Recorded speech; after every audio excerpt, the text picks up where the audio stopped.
avec nous sur France 2 ce soir dans l'univers de Dorothée. Et oui, vous allez découvrir la star comme vous l'avez encore jamais vue. Car évidemment, Dorothée est connue pour ses émissions pour enfants et ses tubes, mais elle reste plutôt secrète sur ses goûts musicaux ou encore les chansons qui ont marqué les différentes étapes de sa vie. C'est donc ce que nous vous proposons ce soir avec des artistes venus faire des surprises à Dorothée, mais aussi des proches qui ont fait le déplacement. Rien que pour elle, de l'émotion et des rebondissements, c'est parti.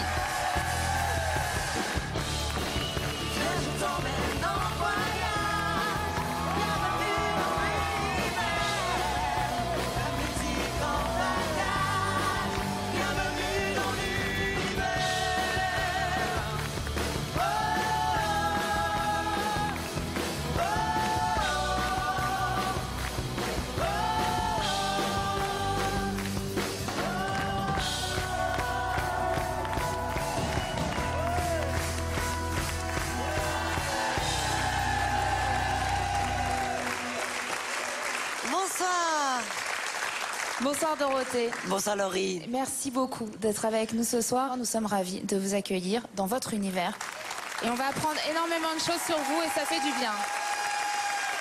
Moi, je suis très contente ce soir que vous soyez là parce que vous avez une carrière absolument incroyable. On va quand même rappeler que donc vous êtes revenu sur le devant de la scène. Vous avez eu un énorme succès à l'Olympia. Mais avant, Dorothée, quand même, quelques chiffres pour rappeler aux téléspectateurs. 30 ans de carrière, 16 millions d'albums, 56 Bercy. C'est le record absolu, toutes stars confondues, bientôt 57 Bercy. Et on s'est rendu compte, en préparant l'émission, que finalement, on ne connaissait pas du tout votre univers musical. Pas bien, en tout cas. Moi non plus.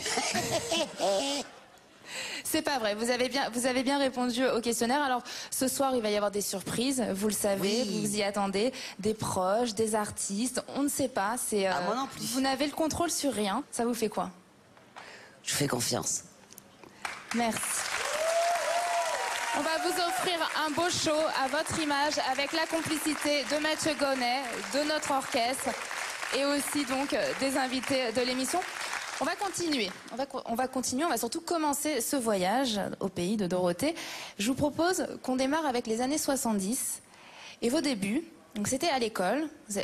Vous nous avez dit d'ailleurs qu'à l'école, la seule chose que vous aimiez, c'était le spectacle de fin d'année. Vous aviez déjà cette fibre artistique en vous. Oui, absolument, oui. Vous preniez des cours de théâtre, comment ça se passait Pas déjà à du l'époque? tout. Non, pas du tout. Mais c'est que... ce que était... bon, l'école, c'est un petit peu...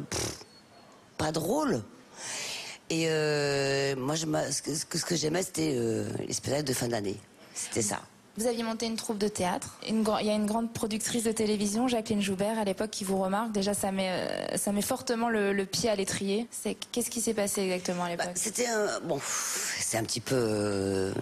c'était une sorte de concours interlycée. Et donc, Jacqueline Joubert et d'autres personnes importantes de l'époque qui étaient là. Et puis, ils m'ont vu, ils m'ont dit... Ah, vous avez un petit truc pour la télévision, etc. Donc c'est parti comme ça, quoi. Donc il n'y a pas eu de suite tout de suite et ça s'est passé 1 an après, c'est ça? 1 ou 2 ans après, oui. Absolument, oui. Dorothée, elle est humble, mais ce qu'il faut dire, c'est que c'est vraiment Jacqueline qui a insisté et qui est revenue, qui vous a rappelé, qui vous a gardé en tête et qui n'a pas oublié. Et elle vous a incité à venir faire donc des essais pour vos premières émissions. Absolument. Jacqueline Joubert qui a d'ailleurs créé l'unité de jeunesse sur Antenne 2 à l'époque. Parce qu'à l'époque, il n'y avait rien pour les jeunes. Les petits, les moyens, les grands, il n'y avait rien.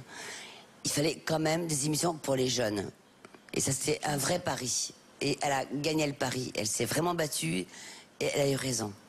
Est-ce que Jacqueline vous a confié à l'époque pourquoi elle est venue vers vous? Qu'est-ce qui l'a interpellée chez vous? Est-ce que vous savez? Ce qu'elle m'a dit, c'est que j'avais une tête à faire de la télévision, J'avais une tête à faire de la télévision. Et une voix? Non, elle m'a dit que j'avais une gueule à faire de la télé, en fait, en vrai. En vrai. Et elle vous a quand même rebaptisé. Oui. Parce qu'à l'époque, vous appeliez Frédéric. Absolument.